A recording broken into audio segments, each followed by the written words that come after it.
Shalom, salam damai. Kita sambung dengan kitab Kejadian bab 19 dengan judul perikop Lot dan kedua anaknya perempuan. Pergilah Lot dari Zoar dan ia menetap bersama-sama dengan kedua anaknya perempuan di pegunungan, sebab ia tidak berani tinggal di Zoar. Maka diamlah ia dalam suatu gua beserta kedua anaknya. Kata kakaknya kepada adiknya, "Ayah kita telah tua, dan tidak ada laki-laki di negeri ini yang dapat menghampiri kita, seperti kebiasaan seluruh bumi. Marilah kita beri ayah kita minum anggur, lalu kita tidur dengan dia, supaya kita menyambung keturunan dari ayah kita." Pada malam itu mereka memberi ayah mereka minum anggur, lalu masuklah yang lebih tua untuk tidur dengan ayahnya.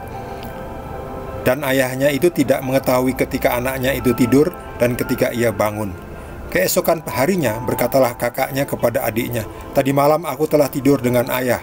Baiklah malam ini juga kita beri dia minum anggur. Masuklah engkau untuk tidur dengan dia, supaya kita menyambung keturunan dari ayah kita." Demikianlah juga pada malam itu mereka memberi ayah mereka minum anggur, lalu bangunlah yang lebih muda untuk tidur dengan ayahnya.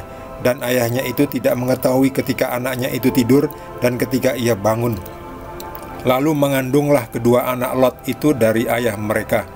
Yang lebih tua melahirkan seorang anak laki-laki dan menamainya Moab. Dialah bapa orang Moab yang sekarang. Yang lebih muda pun melahirkan seorang anak laki-laki dan menamainya Ben-Ami.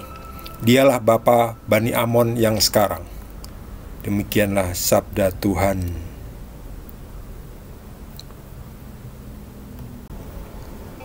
Ceritanya sangat bertolak belakang dengan ketunasusilaan, ajaran kesusilaan.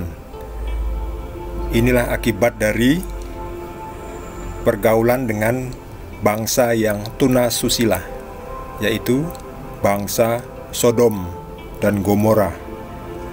Lot tinggal di Sodom, di kota Sodom. Kota Sodom itu penduduknya tunasusila. Mereka berbuat cabul seenaknya, gonta-ganti pasangan, kawin dan seenaknya. Mereka tidak ada aturan. Makanya kota Sodom dihancurkan, dimusnahkan oleh Tuhan. Ketika mengungsi, Lot dan istrinya dan dua anak perempuannya, mereka mengungsi ke Zoar. Tapi dalam perjalanan istri Lot itu menoleh ke belakang dan menjadi tiang garam, jadi hangus karena dia melihat ke belakang. Padahal sudah diberitahu oleh malaikat untuk tidak menoleh ke belakang. Begitu menoleh ke belakang, istrinya Lot langsung menjadi tiang garam, hangus. Tinggallah Lot beserta kedua anak perempuannya. Lalu mereka pergi ke Zoar. Dari Zoar mereka tidak betah, lalu pergi ke pegunungan, lalu tinggal di dalam gua. Lalu pikiran anak perempuannya itu yang sudah ketularan tunasusila dari negeri Sodom, mereka akhirnya mencoba meneruskan keturunan dari ayahnya. Jadi inilah akibat dari terlalu lama, terlalu tidak punya batas bergaul dengan orang yang salah. Mereka, kedua anak Lot ini, memberi minum ayahnya supaya akhirnya kedua anak perempuannya ini bisa kawin, bisa tidur dengan ayahnya. Dan meskipun akhirnya mengandung dan melahirkan seorang anak laki-laki masing-masing, yaitu yang lebih tua juga mendapatkan anak laki-laki namanya Moab. Jadi dialah bapa orang Moab sampai sekarang. Kemudian yang adiknya juga punya anak laki-laki dinamainya Ben-Ami. Dialah bapa Bani Amon yang sekarang. Kalau kita hidup juga tidak tahu batas, akibatnya seperti itu. Kita harus milih dengan siapa kita bergaul. Hati-hati, memang harus hati-hati. Kalau kita bergaul dengan orang yang suka judi, cepat atau lambat kita akan ikut-ikutan judi. Kalau kita bergaul dengan orang yang suka nipu, cepat atau lambat kita juga akan menjadi penipu. Kalau kita bergaul dengan orang yang suka korupsi, korupsi itu nyolong, cepat atau lambat kita juga akan menjadi koruptor. Sebab kalau kita tidak tahu membuat garis batas, kita akan ketularan, kita akan melewati batas. Lebih baik lagi tidak usah bergaul dengan orang macam itu. Ya memang kita dalam pergaulan harus pilih-pilih. Pilih-pilihnya ya yang baik. Jangan pilih yang jahat. Pilihlah yang baik. Kita memang harus bergaul dengan semua orang, tetapi ketika kita tahu karakter dari orang yang kita berkawan, itu kita harus segera menarik garis batas. Jangan melewati batas, sebab kalau melewati batas kita akan ikut tersandung, kita akan ikut arus. Kita harus pilih kawan yang punya otak, yang punya pikiran yang waras, yang sadar, yang sehat. Jangan milih kawan yang otaknya itu tidak sadar, yang otaknya itu ngawur, penipu, tidak tahu sopan santun, tidak punya kesusilaan yang baik atau tunasusila dan sebagainya. Sebaliknya, kalau kita punya teman seperti itu, kita justru harus memberitahu orang seperti itu supaya dia berbalik menjadi sehat, menjadi baik. Misalnya kita punya teman yang orangnya suka kawin sana kawin sini, suka selingkuh, ya kita beritahu, kawan, itu nggak benar loh. Kamu kawin sana kawin sini, pergi ke kota satu, kamu punya cewek di sana atau punya cowok di sana, pergi ke kota yang lain, kamu punya cowok di sana, punya cewek di sini. Anda tidak hidup dengan aturan. Tuhan sudah punya aturan dalam hidup soal perkawinan. Kamu tegur, Anda tegur baik-baik ya. Jangan malah Anda ikut-ikutan. Ditawari, di sini aku punya cewek di kota ini, ayo kita nanti pas tugas keluar kota, saya kasih kamu ada satu cewek bagus. Akhirnya kita ikut-ikutan. Jadi hati-hati. Kita harus tahu tarik batas, tarik garis batas.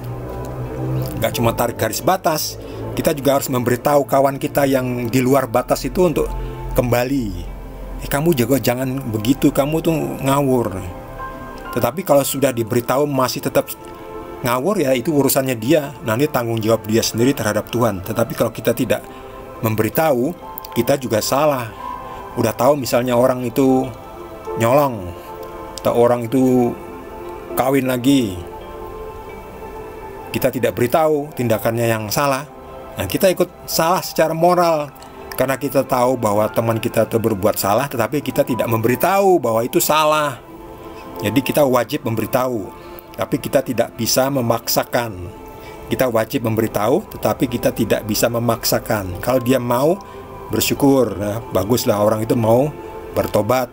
Tapi kalau dia tidak mau bertobat, itu sudah bukan tanggung jawab Anda. Anda sudah bebas secara moral, Anda sudah memberitahu. Sebab dengan demikian Anda sudah menyalurkan teguran Tuhan kepada orang itu. Tetapi kalau Anda tidak memberitahu, berarti Anda tidak menyalurkan teguran Tuhan kepada orang itu.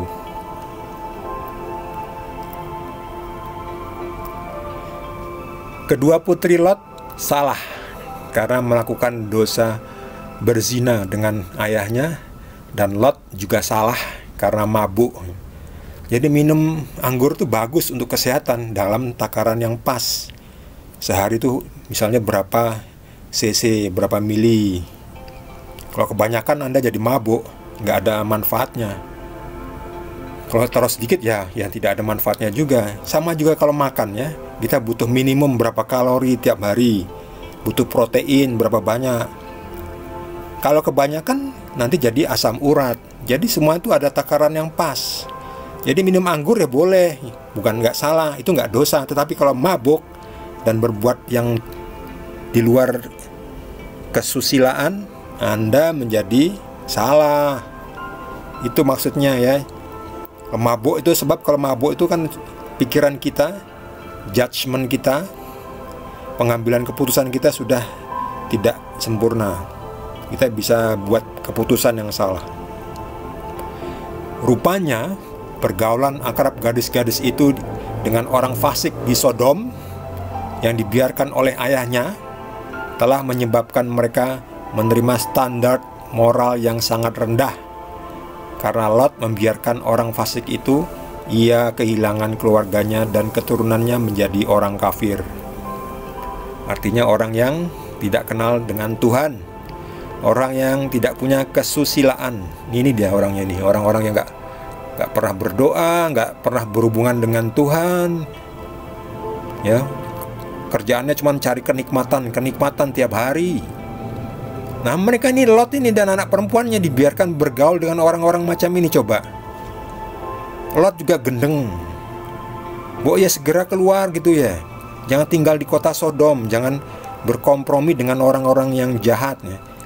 Kita justru harus berkompromi sama orang-orang yang baik ya. Artinya kita kerjasama dengan orang yang baik, bukan terus kita ikut-ikutan bekerja sama dengan orang yang jahat terus kita ikut jadi jahat. Bukan gitu maksudnya berkompromi ya. Kompromi itu maksudnya kerjasama.